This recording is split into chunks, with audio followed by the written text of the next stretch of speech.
Not sure how much of what you're hearing is audio and how much is coming through the microphone, but I will try not to cough too much into the microphone. I have a little bit of a cold, so my apologies for that.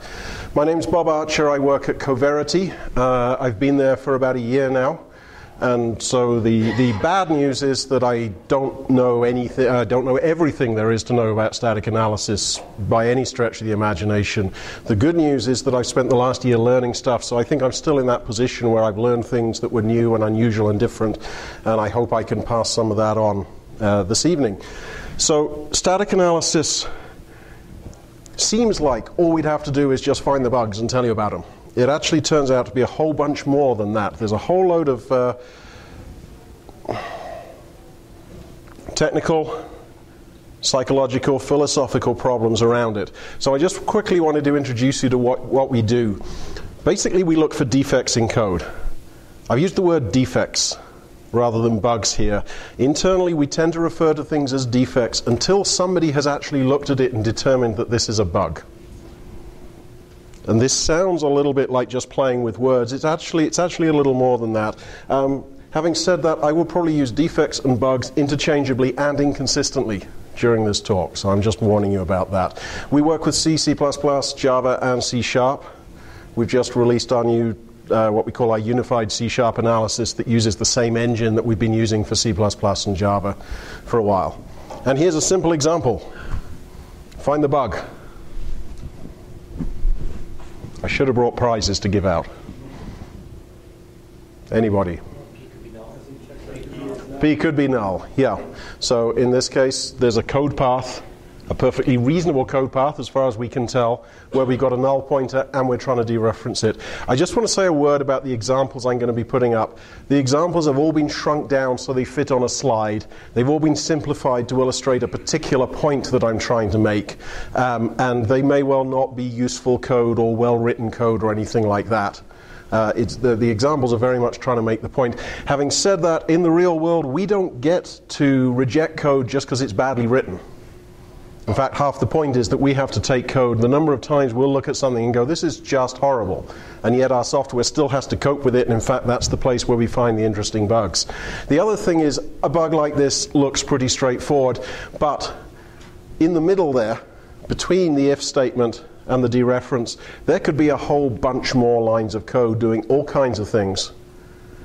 So they make this much less obvious. Here's a slightly subtler example.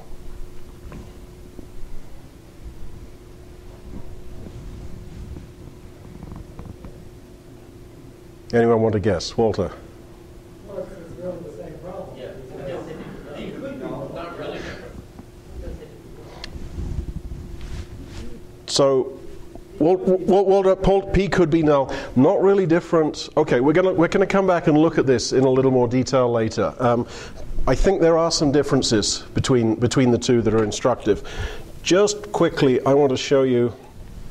This is our Coverity Connect product. It's a web-based app. This is what you end up looking at the bugs in. It looks much prettier when you can shrink the size down onto a reasonable screen. I've bumped the size up just so it's visible here. So this is that first bug. If I greater than 7, we set P to null, and then we dereference it. So there's a bunch of information here. We start off by saying explicit null dereferenced, and we tell you what the pointer is that you've dereferenced that may be null. But the other thing that's a really big deal is we tell you what code path P was null on.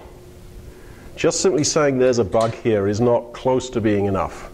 You actually have to point out where is this bug going to happen on. What code path are we talking about for this? If you look over here, for each bug we can classify it. For each defect, rather, we can classify it. So pending is just the I don't know, I'm kicking this down the road. False positive means Coverity thought it was a bug, it isn't really. Intentional, yeah, it may be dodgy code, but we know what we're doing. Yeah. And then finally, this is a bug. And then we got a bunch of other ways of classifying its severity, what you're going to do about it, who gets the honor of fixing this particular problem. So I want to run through quickly a few more examples of what we call checkers So each thing that finds defects we call a checker. I got a few examples here I just want to go through quickly, so again you get some more of an idea of what we're doing. Dead code looks for code that can never be called. Now there's a whole bunch of obvious examples of dead code because you just have a return statement and stuff after it, but there's a whole bunch of more interesting examples where you have a code path like this where the condition is always true. Now the problem in this case is not really so much that there was dead code in there. I mean, dead code, it's not pretty, it's kind of a waste, but it's the fact that you've got that condition set up to always be true. That's probably a sign that something is wrong with your condition handling there. Copy-paste error. This is a great one and finds a surprising number of things. Can anyone spot the bug in this? Tell me about it. Well, I was trying to affect X on one line and probably sure it can affect Y on the next line. Exactly. So if you look at that line, we got S1X equals S1X plus Z, and then the next line, S1Y equals S1X. It looks as though somebody has done the copy and paste and not replaced everything that they should have replaced. So we can pick up those kinds of patterns. Lock inversion. It's a classic. We have two locks that we're acquiring. In two places we acquire them one way round, in one place we acquire them the other way round. Yep. And then the always popular, and we find a lot of these, resource leak. You allocate, in this case, memory, but you allocate some sort of resource, and then there's a code path where you don't deallocate it. And then finally, this is an interesting one, because there's nothing wrong with this code in the sense that it's all totally well defined. You're not leaking any resources. You're not going to crash, at least not because of this setup. But it almost certainly isn't what the programmer wanted to do. It's not Python. It's not Python. Yeah. Is that well? Indentation doesn't count. And the indentation, because it's not counting, however, the programmer has indented it as though it did. And whoever said thank God about the it's not Python, we are going to try and avoid language wars. But we may not succeed. So that bar X has been indented. It looks like it's part of the if. It is not part of the if. This is not the entire list. This is the list that I could fit on the slides because some of the names were too long to fit in the column width I had. We've got something like 80 checkers in our currently released products. And some of them find great big things and some of them find relatively small things. But there's a lot of different things that are covered by this. So I'm going to talk in three parts. The three parts overlap. There's going to be bits of each part in each part. But the technical side of things, there's some really interesting problems on the technical side. The philosophical side is surprisingly interesting and surprisingly difficult. And then finally the psychological side. How do you persuade somebody there is really a defect? How many people have had the experience of showing somebody a bug in their code and they haven't believed you? Is this like everyone? Am I going to score 100% on this? Yeah, those of you with your hands down, I think it's just because you're too lazy to put your hands up. My particular case was a buffer overflow. The buffer was 1,024 characters big, because they're always 1,024 characters big for some reason. And there was a piece of input coming from, in fact, what the user had typed in to the browser URL bar, and it was just being copied in without any sense of length. And the person involved could not be persuaded that arbitrary user input might be more than 1,024 characters long. Fortunately, he then went on to do an MBA. And just before he left the company, I told him that I thought he would be a perfect MBA candidate. And he thought it was a compliment. So on the technical side of things, how do we find these defects? Well, actually we need to back up a little and ask, what is static analysis? What is it that we're trying to do with static analysis? And the main thing with static analysis as opposed to dynamic analysis is that we are not running the code. There are other forms of analysis, dynamic analysis, of which basically tests fall into that category where you are running the code. You're looking at the execution of that code. We are not looking at the execution of the code as such. We're analyzing the code itself. And I know what I forgot to tell you at the beginning. I hate lecturing. I really like answering questions. So I would be very grateful, and I think everyone would love it more, if you've got questions, please bring up questions as they go along. In theory, we can analyze all paths through the code, as opposed to a test suite which just analyzes those paths that you exercise with the test suite. In practice, of course, the number of paths can be kind of big. There's a bunch of problems here. First of all, it's actually fairly easy to prove that complete static analysis is equivalent to the halting problem, which kind of puts a damper on things, really. The state space is just massive. I mean, unbelievably massive. You know, making the number of atoms in the universe look tiny, kind of massive. We just cannot get to more than a tiny, tiny fraction of the state space. Part of our goal is to make sure that fraction we do get to is actually the useful fraction. And then combinatorial explosions on everything. Walter? Okay, there are lots of ways to do data flow analysis. Which way do you guys use? Do you use bit vectors, or do you use step chains, or what do you use? We have a... I'm laughing because that is probably the piece of our code that people least want to get into, because it's exceedingly complicated. I'm trying to remember. I can't even remember what we call it right now. We store. So first of all, we store some of the stuff in bit sets. Turns out a lot of the state stuff you can do by storing on, off, or unknown. That actually turns out to be useful for a surprising number of things. And then we also have some more sophisticated things where we're tracking the state on particular variables, particular conditions as we go through the code. I don't have time to get into details, unfortunately, but it is the big, hairy, complicated bit, one of the big, hairy, complicated bits. This whole thing with a combinatorial explosion, one of our goals is to scale up to millions, tens of millions of lines of code. Right now, I think Photoshop is running somewhere like 20, 40 million lines of code. I'm not sure what Windows is up to right now. Somebody must know this better than I do. 50 million or something? There's big apps. Sorry?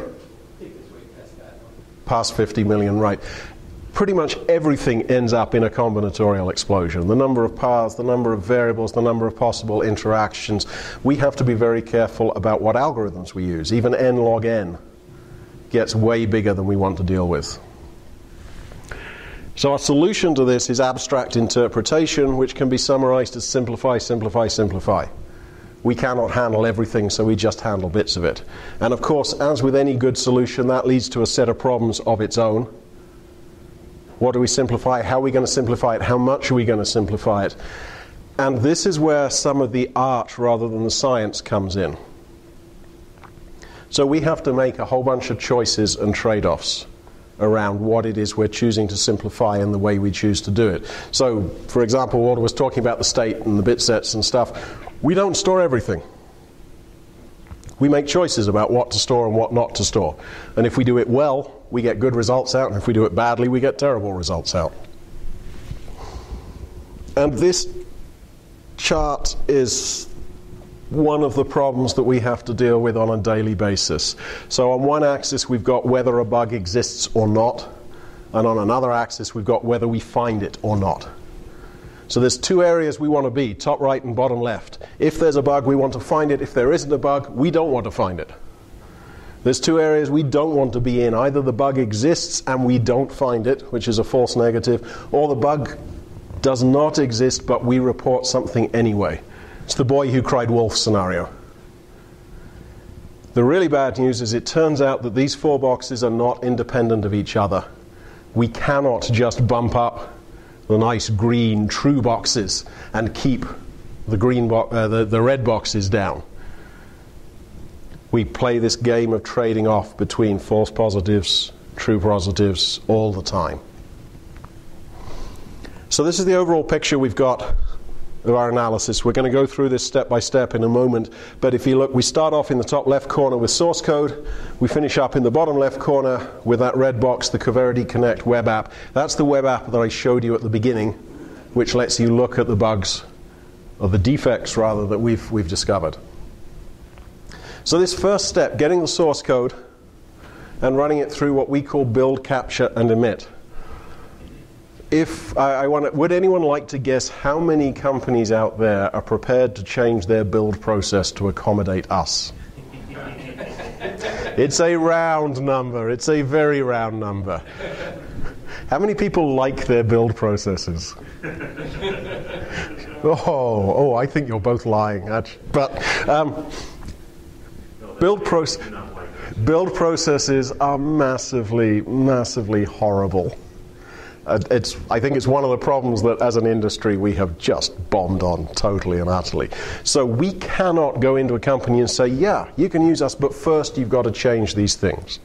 So we work very hard to fit in with their existing build processes. So we have this step we call build capture that wraps the user's build. You run some of our software and then you run the regular command line to build the user's product, which of course got us into trouble when somebody said, well, I just pushed this button on the GUI. And we had to go back and work out how to handle that as well. But the capturing process wraps the user's build, and it means we can see what is actually built. Not what they think is being built, but what they are actually building. What files they're pulling in, what the order is that they're building stuff in, the command line options, the compiler, all of these things we need to know.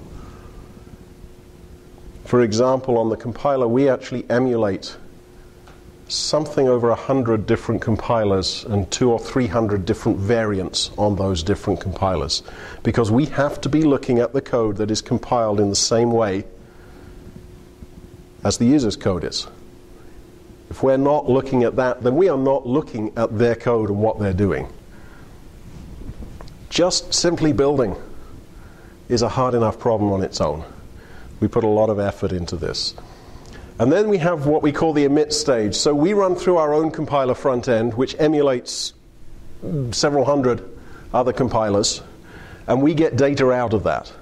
And this is a compiler front end, so it produces an abstract syntax tree, the AST, the same kind of thing you would get from a regular compiler front end that you'd then use to do code generation with. And there's a bit of other data that we want to have recorded there as well. So for example, indentation information, which you may not need if you're trying to generate code, but as I just showed you with that indent mismatch checker, we want that. We can find useful things in that. I fixed a bug not that long ago with Mono. We're using Mono as our front end for C#, and Mono throws away a few things that it knows are not necessary for code generation. We want to know about them. So we added those back in. And then we also store the complete list, every single file that was compiled, all of the options used, so that as far as possible, we don't have to run that build again.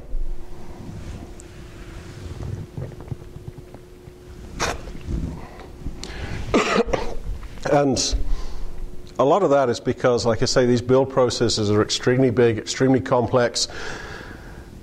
Often the build process is only run on one machine. I don't know if any of you have ever used a tool called Maven.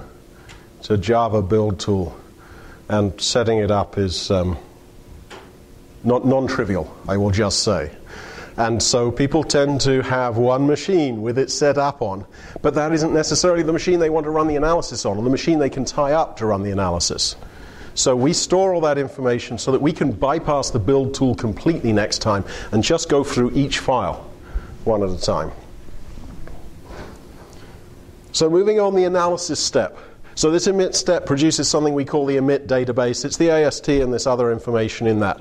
The analysis step is the thing that actually takes that and does the work. Does the work to find out where the defects are and output those. So the basic thing is really fairly easy. We look for known defect patterns. We do an awful lot of pattern matching. And we have a bunch of code to help us with pattern matching. And then we report the defects. How simple can it be?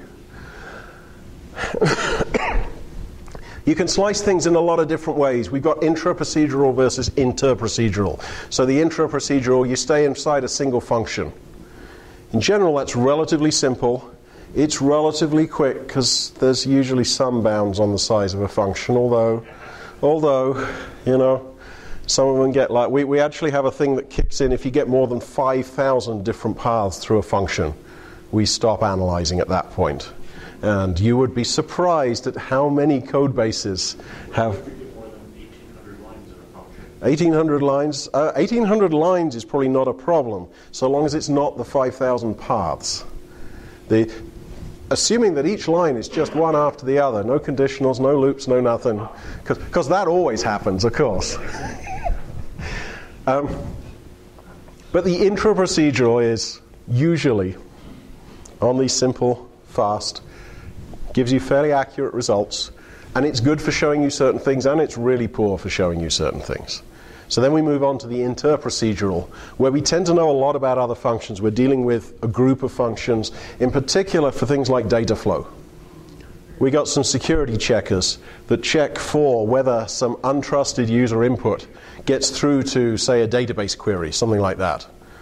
And I would like to refer you all to the classic XKCD cartoon of little Bobby tables and the unsanitized database inputs. That's the kind of thing that we're looking for with that. And so we have to track the flow of data, and we track whether it is tainted or whether it's been sanitized. If it's tainted, and you then derive other data from it, that data becomes tainted. And we work through on all of that. This is really where the abstract interpretation comes in. We create simplified models of other functions. Because once you start saying, okay, we're calling this function which calls that function, this is where we're back on the combinatorial explosion. It's complex, it's slow, and we have to do it because there's certain things we just can't find without it. Another way of slicing things is whether the checker is looking at flow insensitive or flow sensitive. So I showed you some bugs earlier on where the bug actually depended on the path you were taking through the code. It was flow sensitive. But we also have flow insensitive checkers, things that are always true, things that are not reliant. I'm trying to think of a good example. If you were just to do a string copy, sorry? The indentation one, yes, because interestingly enough, while the flow is part of it, it's not actually dependent on that flow. Yeah. It's a better example than the one I was going to use. In general, flow insensitivity tends to be more reliable. We tend to get better results out of it. But the flow sensitive stuff, we just get some really, really cool things out of that. So we have to do it. And one of the joys is tracing through 10 levels of stack call and 15 different if statements and finding out that, yes, there really is a path here that produces this zero that you've just divided by or something. It's one of the great feelings watching our software pick up something that nobody would ever have gotten with manual inspection. Loops are tricky because you can have things that loop for very large numbers of times, and you can have things that loop for unknown numbers of times. And in general, our rule with loop, actually this is our rule in general for everything, we continue until there's nothing more to be learned. And that decision about when there is nothing more to be learned, that's another one of these places where we've got art versus science, and where we try and tune this as best possible so that we're not using up too much time. We're doing a lot of work, we're doing a lot of very complicated work, but we also don't want to lose too much analysis fidelity. Coming back to this whole thing of paths,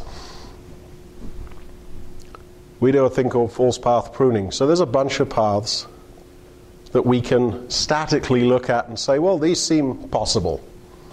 But then when you start looking in a little more detail at what conditions are being attached to each path, it turns out that dynamically some of these are feasible and some of these are not feasible. So in this particular case, I've got two if statements, each with an if and else branch.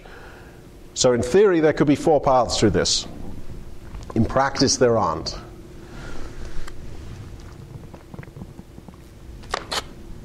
Yes? But doesn't that depend on what's going on in the ellipsis? It does, and I've made an assumption that what's going on in the ellipsis does not affect the value of x. That's one of my fitting it onto a slide, but I should probably put a comment in there.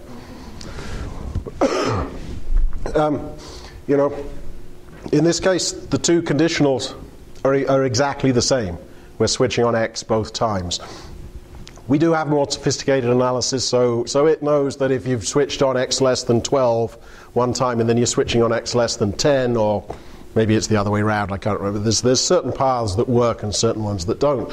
So with this, we end up with 2 paths that are feasible and 2 that aren't.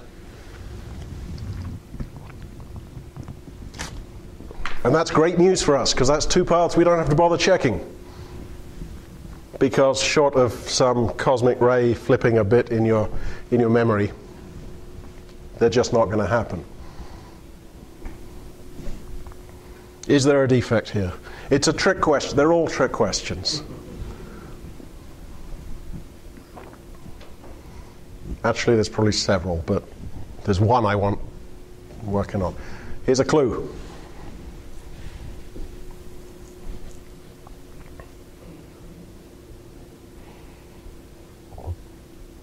Here's another clue.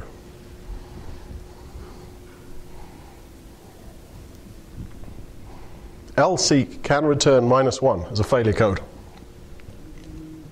Is it a bug to not check that failure code? We actually don't know. That needs a degree of mind reading that, frankly, we're not capable of doing. Depends why LSeek they can fail because the FD is open, but you're on a fast path in code where you check the FD 17 levels higher, then that will never happen, and assuming it won't sync. You know, right, and even if it does, there's a lot of times where people just do not check return codes on things. They're prepared to take the failure, or they're just ignorant.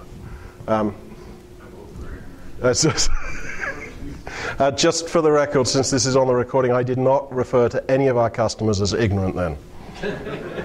I was meaning those other people. One of the things we do is look for clues. We look for evidence. And in this case, I have stated that LSeek is called a total of 10 times in the code, and the other 9 times we check the return value. If you're doing something 9 times out of 10, there's a reasonable probability that that last time is actually the anomalous case. It's the error. Walter. I would want you to, if you're running on my code, I'd want you to flag it on LSeek that I wasn't checking the error return, regardless of whether I checked it on other than I kind of having a heuristic algorithm kind of makes me uncomfortable with that. So, a couple of points. First of all, actually, I just want to tell you, the first time I met Walter, other than I was introduced to him briefly a few years ago, which I'm sure he's got no reason to remember, but I met him at a previous Northwest C++ users group meeting, and he knew that I worked for Coverity. The first thing that Walter ever said to me was, "I am trying to put you out of business." So bear that in mind as I answer his question right now. So, first of all of these checkers have options which allow you to turn the aggressiveness level up or down. And in fact, we've got an overall aggressiveness level option. So, for example, you can set this up to always tell you, any function that returns a code, you can set it up to tell you if you haven't checked it. So, if you want that degree of checking, we can absolutely do that for you. What we found is that in practice, and this is going to get talked about a little bit more in the psychology part of things, there's too many MBA wannabes who aren't going to check, who are going to get annoyed if you put too much of that stuff in. So one of the things we do, I'll be with you in just a second, one of the things that we do is we try and create a reasonable set of options for the out-of-the-box experience. But then we allow people to tune it if they need to. Well, I was going to say, there's things like, once on that thing there, of course, read also returns it. That's a separate one. Yes. The more important one is, most people tend to forget things like, printf as a return. Printf, oh man. Almost never gets captured. Yep. In 25 years of professional development, I think I've written 3 times where I've needed the output from one of the printf family. Right. So if we were to say, hey, printf returns a value, you're not checking it, if we were to report that every time, most people will regard this as noise. And Walter, I don't mean this in any kind of insulting way. You are not most people.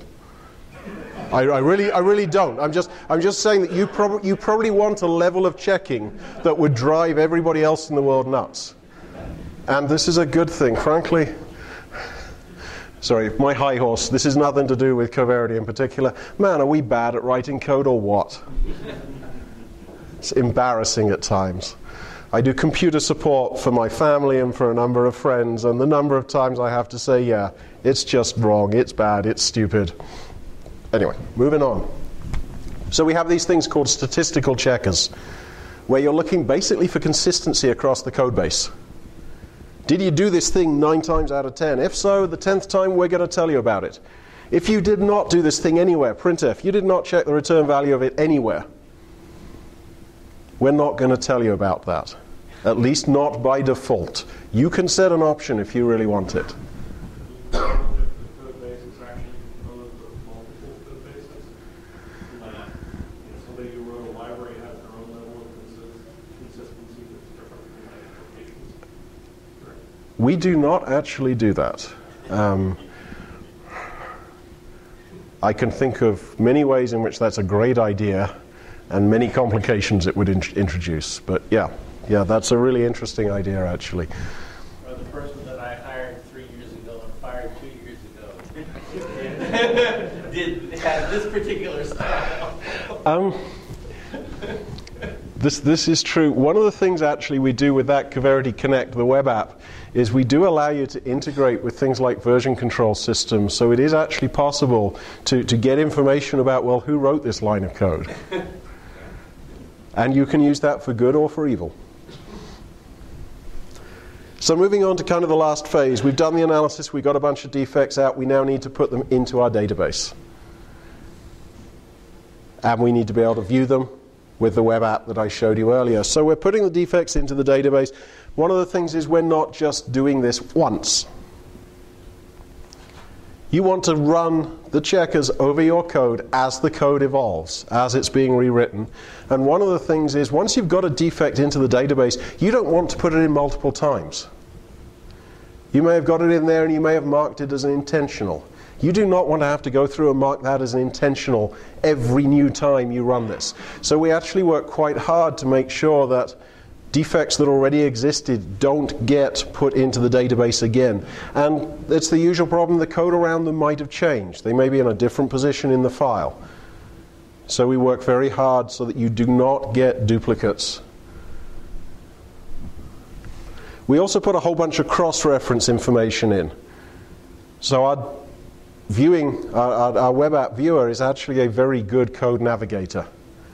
Because often you want to see it's telling you that this function could return null, and you're dereferencing the return value. You want to go look at the function. You can do that right in the web viewer because it has all the source code available and it has cross-reference information to let you go through that.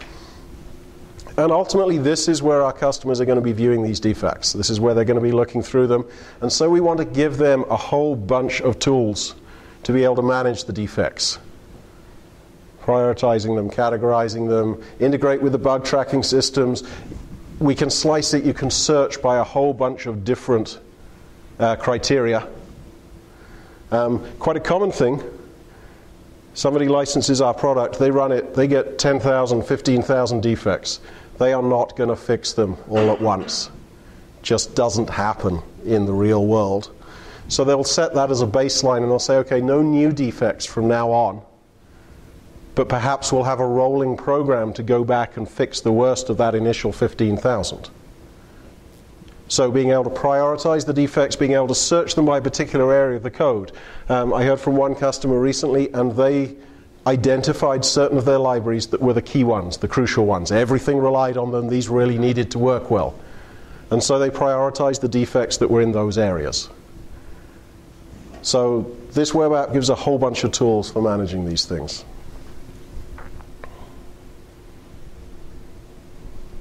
What is a defect? Doesn't look the way it was supposed to. Code somebody else wrote. I would like to add to that code that I wrote anything more than about 15 minutes ago. Somebody else. Anyone else? Something that might be a bug. Anything that might be a bug. It's an interesting one. Define a bug. Well, right, and we're kind of. You see, I'm trying to define a defect, and now you just turned that into define a bug. Code that's hard to use correctly. Hard to use correctly? Yeah. Man, the number of bad APIs out there is just incredible. An unintended feature. Anyone else? All right. This is the list that I came up with. Something that crashes the code. Fairly obvious. Fragile code, unstable under modification. That's kind of getting into the might be a bug sort of area. Doesn't match the specification, doesn't match the programmer's intent. I think that was close to what you were saying about it looks like it doesn't look like what it's supposed to be or supposed to be doing, that kind of thing. Inconsistencies, stuff that's just plain confusing. I had a classic one last week. It was a piece of C code that was lying at the intersection of sequence points, operator precedence, and evaluation ordering. The code may or may not have been correct. I don't know. Once I have to say my usual rule is once I'm looking up sequence points in the standard, I've lost. It's just I'm onto a bad thing. I couldn't tell. I really couldn't tell if this code was correct or not. What I did know for certain was it had to be rewritten. Doesn't obey the house style. Was it code that different compilers might have done different things? Yes, absolutely. So my belief, and part of this is based on what our tool was telling us, and our tool has all these rules around sequence points and operator precedence and so on built in, and frankly is probably better than I am at working this out. My belief is that it was getting itself into a sequence point issue. I think the sequence points dominated over everything else, and so a different compiler could reorder the expression totally legally and give you different results. My assumption is they ran this on whatever compiler they were using and it worked, which is a pretty common pattern. If our compiler compiles it and it does what I think is right, it's correct code. Undocumented behavior, yeah. I could be mistaken, but I think in C++ 11 sequence points don't exist anymore, and they were replaced when they did the memory model ready. So that leads to my question, like how savvy is this Coverity product with regards to C++ 11? So we're not there fully yet, but we're working on it. The other thing is, though, we get all of the flags that are being used to compile the product. So there are compilers out there which have specific switches to select the C++ 11 behaviors on certain things. I didn't know that about the sequence points, actually. No, I think that's right. Okay, but the more general point is that when I was looking up stuff for this on sequence points, I got different answers depending on which version of the C standard I was looking at versus the C++ standard. And again, this is why I say once I'm into that kind of stuff, the code's wrong, it needs to be rewritten. Just don't let's go there. And also the chances are, even if the code is legal, the chances of every compiler writer in the world getting that right are pretty small. I notice what's not in there. What maybe can't be in there is the thing that's at the heart of what I do, which is a scientific technical programming, which is code that gets the wrong answer. And it's really, really easy to do a computation that looks great, follows the rules, but doesn't get the right answer. Mm-hmm. Probably, but it's a really difficult thing. I mean, yes, and that doesn't match the programmer's intent is kind of a wide-ranging category on that anyway. But yes, I mean, that's a good point. And there's a bunch of stuff that is really appallingly difficult to track down. Such as numerical problems where you're subtracting two large things and have a small difference. Small difference between them. It's the worst case for the IEEE 754 or whatever the standard is. Yes, yeah, and it's one of the problems you run into, particularly if you don't have perfect IEEE implementations. They're not even consistent. Yeah. Walter? That fellow brought up an interesting point. Coverity on the slides has a lot of emphasis on pointers and memory allocation and things like that. Is there also coverage for things like floating point NAND values and all the kind of weird problems you can get into with IEEE floating point? There isn't specific coverage on the floating point. There is some coverage around this idea of tainted data. you have some tainted data and it flows through. But one of the questions is then, particularly with things like floats, it's less obvious when that tainted data is getting to a point where it's a bad thing. So, yeah, we don't do so much on that. Where were we on this? Makes the customer say what? Actually, internally, that's known as the WTF rule, but it's being recorded, so I didn't say that either. Something the customer wants to know about, which is actually kind of interesting, not even necessarily a bug as such, but something the customer wants to be aware of. That code that I was talking about that may or may not be correct with the sequence points. You know, even if that code was actually correct, I would still want to know about it because I'd want to rewrite it. Things that are inefficient, either because they're slow or because they're very wasteful of resources, and there's some very reasonable looking patterns in different languages that give you very slow or very wasteful results out of that. Security vulnerability, I've already talked a lot about this idea of tainted data getting through there, and then non-conformance with some external standard. There's a number of these. MISRA is the Motor Industry Software Reliability Association, I think, who publishes a set of guidelines for C programming for embedded stuff on vehicles. Saul, was it you were saying you did some vehicle stuff at one point? Not MISRA specifically. Not MISRA, okay, but there's stuff around that. If you look up CWE, Common Weakness Enumeration, there's a whole wiki with common coding errors stored in it. So there's a number of these standards, you can go look at it. This is one of the examples we looked at earlier, and it was a defect, because we know that P can be null. If I change it very slightly, this version on the right, we don't actually report. Coverity does not report the version on the right. There's two things you need for us to report something. First of all, you need a potentially dangerous construct, but then you need some evidence that we're getting into a state where that potentially dangerous construct becomes dangerous. Well, if P is null, you're assigning that that's dangerous. It's dangerous, but we do not, the version on the right, we don't have any direct evidence there that P is ever going to be null. It may be checked somewhere else. Looking just at that function, for me, it's tainted from the Right. For null, it can be null. So the other thing is actually, I'm going to extend what I said about Walter. We are not your typical developers. We're the people prepared to come out on a Wednesday night and listen to what I believe was quoted as being an exciting talk on static analysis. Thank you. Yes? You don't report it in intra-analysis, but you will in inter-analysis. Yes, and one of the things on the interprocedural analysis is our model of this function will say, you dereference this parameter.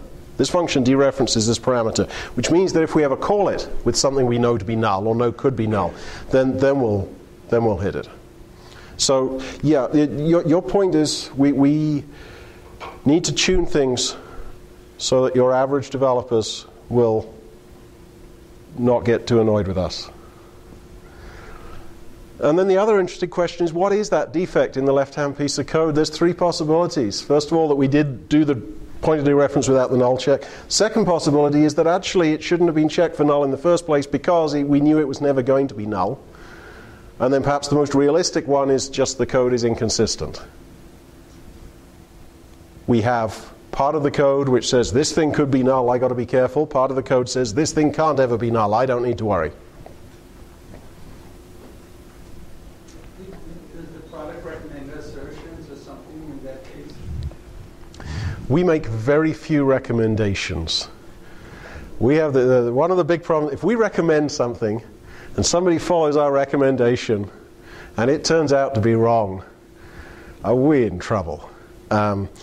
We do not recommend things unless we are very, very confident that the particular remediation we're suggesting is correct. So coming back to that previous one, actually, what we tend to say is, well, first of all, we point out the path through the code. And then we point out the result of that, which is that you dereference the null pointer. We do not say, hey, your path through the code is wrong. We don't say dereferencing the pointer here is wrong. We say the combination of these things is a problem. And then it's the programmer's job to deal with that.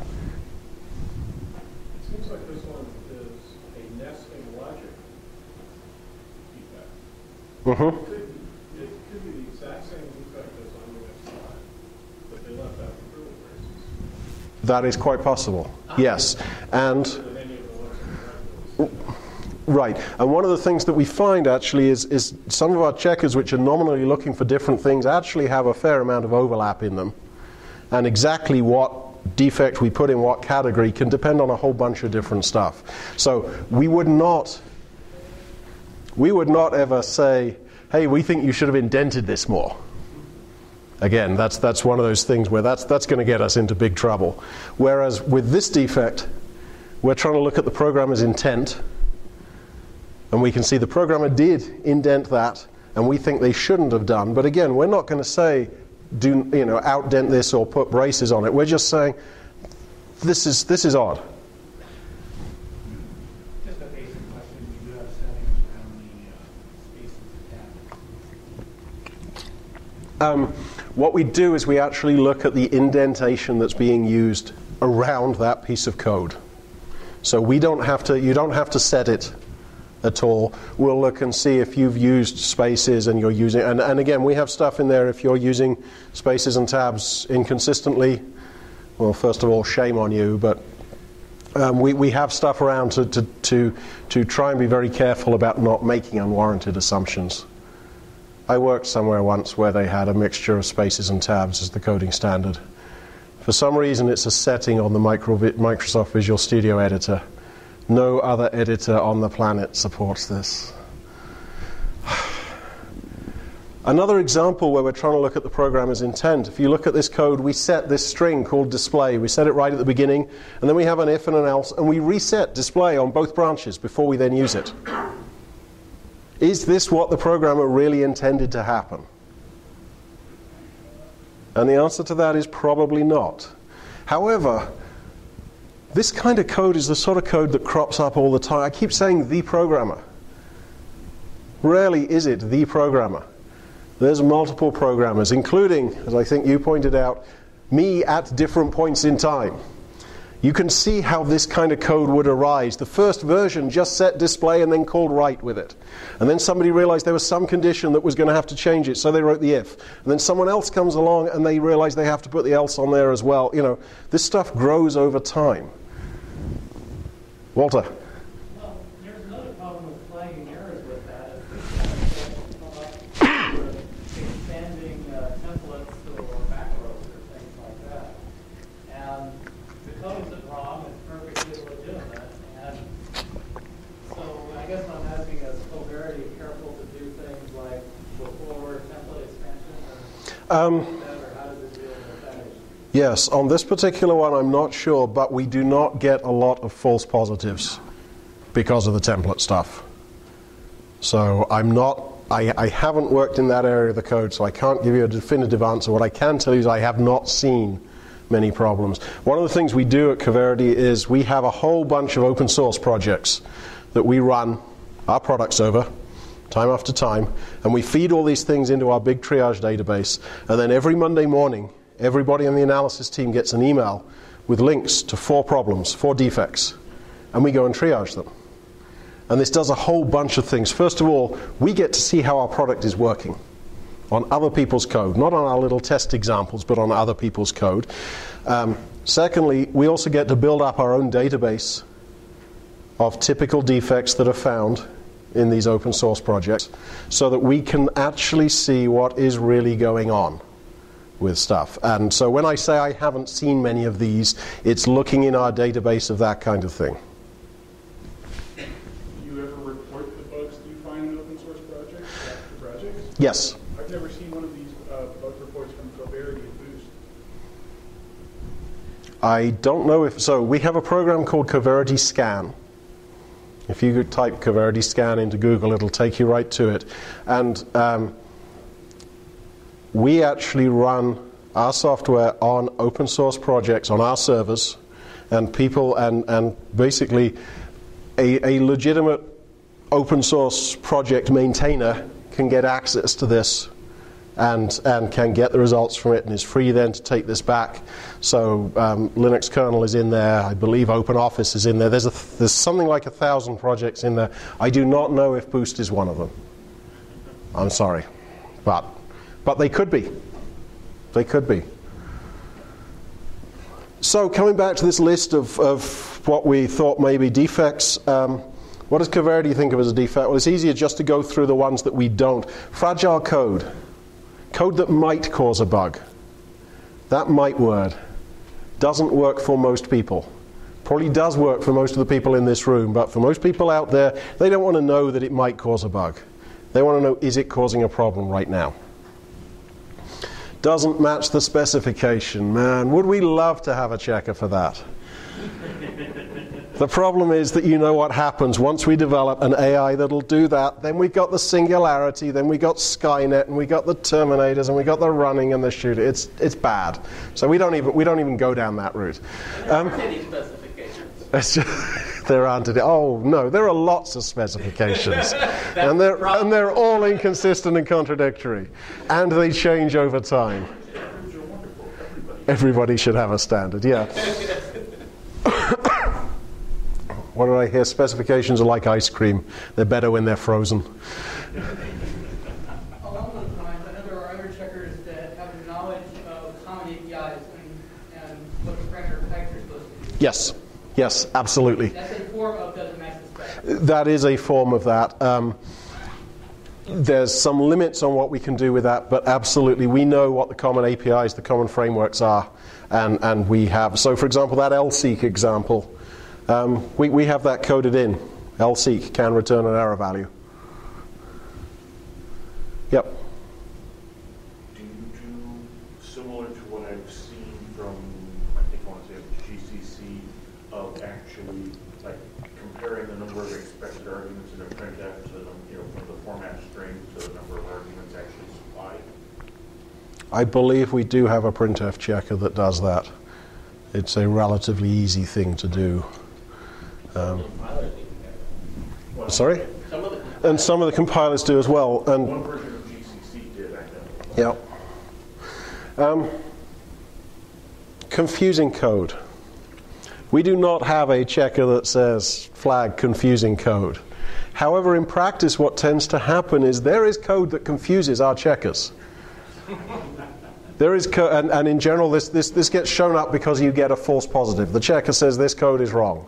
Again, coming back to this sequence points example, I'm still not sure whether the code is right or wrong, but it caused our checker to fire. That may well be confusing enough, and I personally really think that code needs to be rewritten. So the confusing, we don't have a specific checker for it, but it's the kind of thing that pops up anyway. Yeah? Can you check for cyclic dependency between the classes? Do you... There are dependency between these classes and those classes. It's all a mess now and could be changed or something like that. Cyclic dependency. That's more of a, so pointers round everywhere and possible circular pointers on that. That we don't. That tends to come into the sort of dynamic range and for example, if you're using reference counting, can you actually free these things and have them destroyed? I had something else to say about confusing, and I've forgotten what it was. It'll come up later, maybe. Doesn't obey the house style. We are not a style checker. We don't care where you put your braces. Even if you put them in the wrong place, damn it, we still don't care. And you can all define what the wrong place is on your own.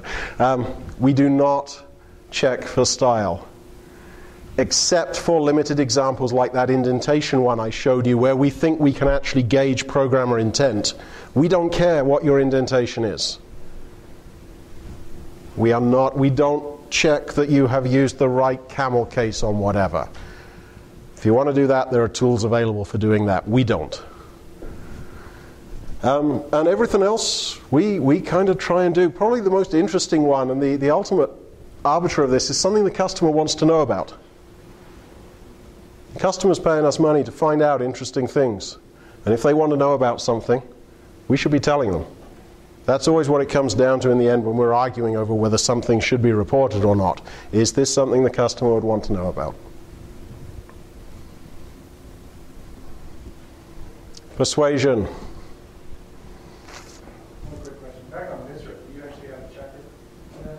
We do not have a specific MISRA checker, but what we've got is a lot of overlap between our checkers and the various parts of the MISRA coding guidelines.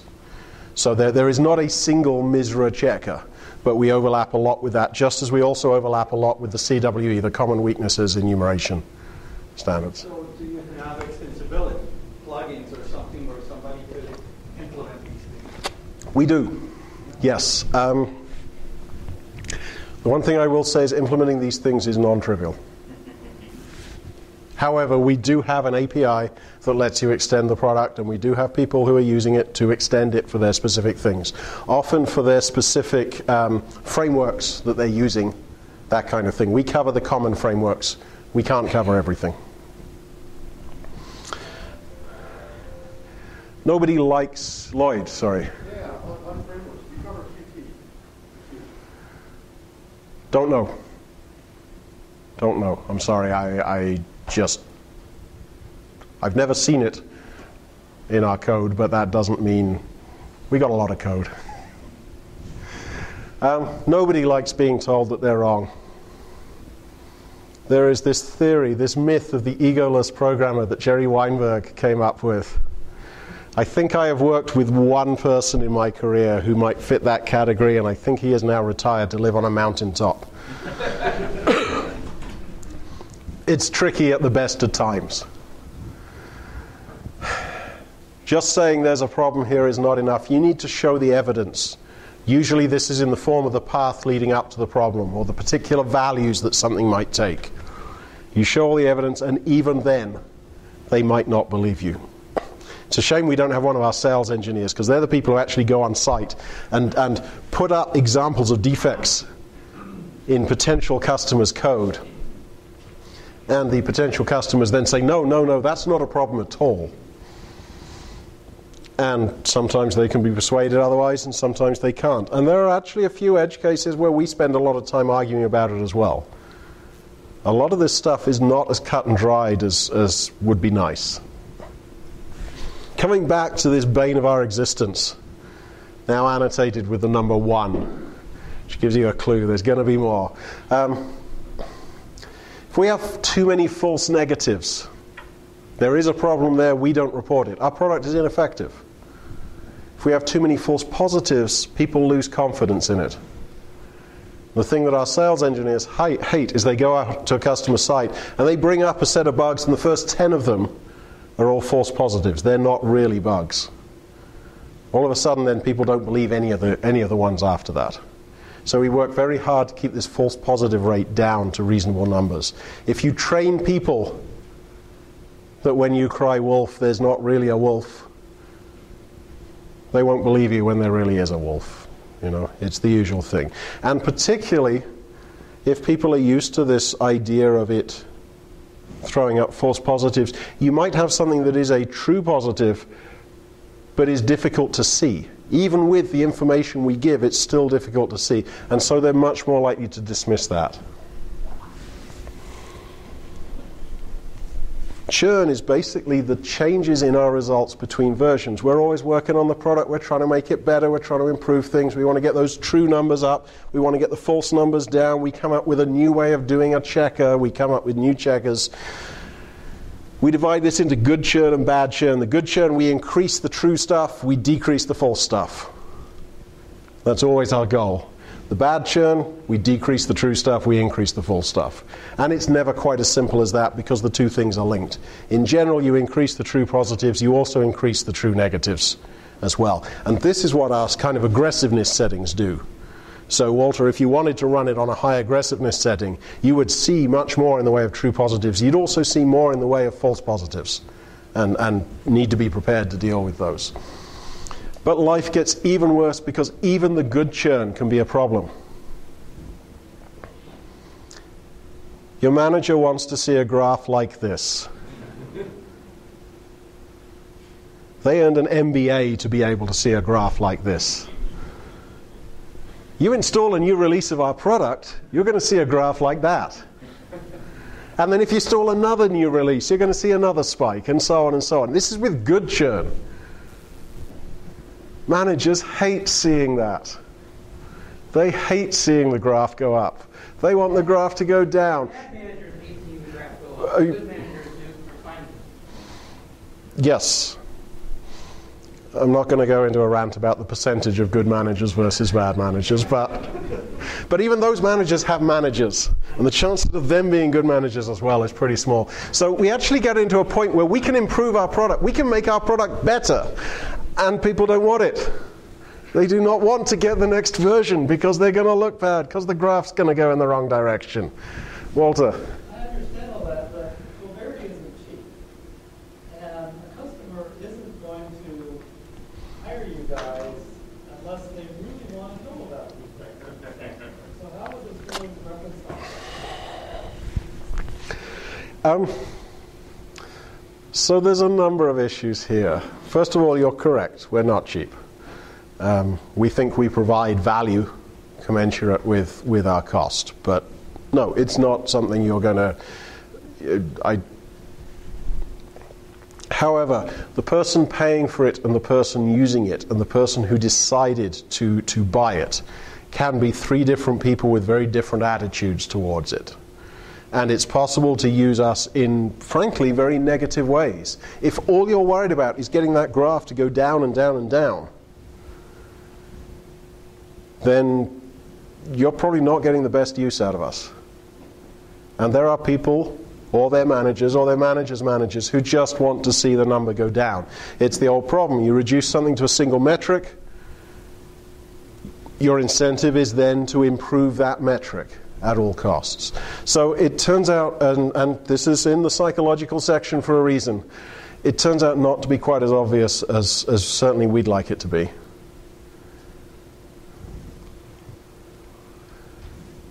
So summing up, we've got a whole bunch of really formidable technical problems. Starting off with the fact that actually defining what the problem is can be pretty tricky. And then the psychological stuff, people are always the complex bit. Yes? How is Coverity different from 45 blockers? What do you do better than them? So I don't have particular knowledge of our competitors' products, but we certainly attempt to give better results, higher quality results. It's not just about the number of defects that we find, it's about the quality of those, how important they are, how important it is to your product that we actually, that you fix them. Do you have any example that they cannot find? Off the top of my head, I don't. That's also kind of a dangerous game to get into because you can always find an example. You can find half a dozen examples. It's very much a case of you have to work over a whole code base to work this out. So just to give you an example, as a rough example of the sort of defect level, 1 defect per 1,000 lines of code is not bad. The really good products are getting down to 0.6, maybe 0.7. I believe we have some of the open source products. I think the Linux kernel is now down to under 0.7 defects per 1,000 lines of code. But you start looking at that, 1 defect per 1,000 lines of code, that's a lot of lines of code without a defect. One of the things we have to deal with is that most code does not actually have defects in. Even the bad stuff. There's still a lot of code there which does not have defects in.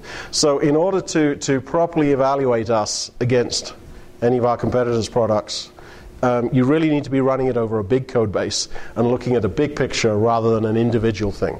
Like I say, I'll guarantee you there will be things that they will find that we won't and things that we will find that they won't. It always happens like that. And so just to finish off, a few thanks to some of my colleagues who helped with this presentation. There is also a paper online, an article. It's on the ACM website. It is free to read. Type a few billion lines of code into Google. It is a fabulous paper. You'll recognize a fair amount of it from stuff I stole from it for this presentation. There's great information in there, a whole bunch of stories about how difficult that really is. I highly suggest you go and read that. Thank you very much for your attention. Lloyd, I'm not quite sure what our timing is, but I'm happy to stick around for some more questions.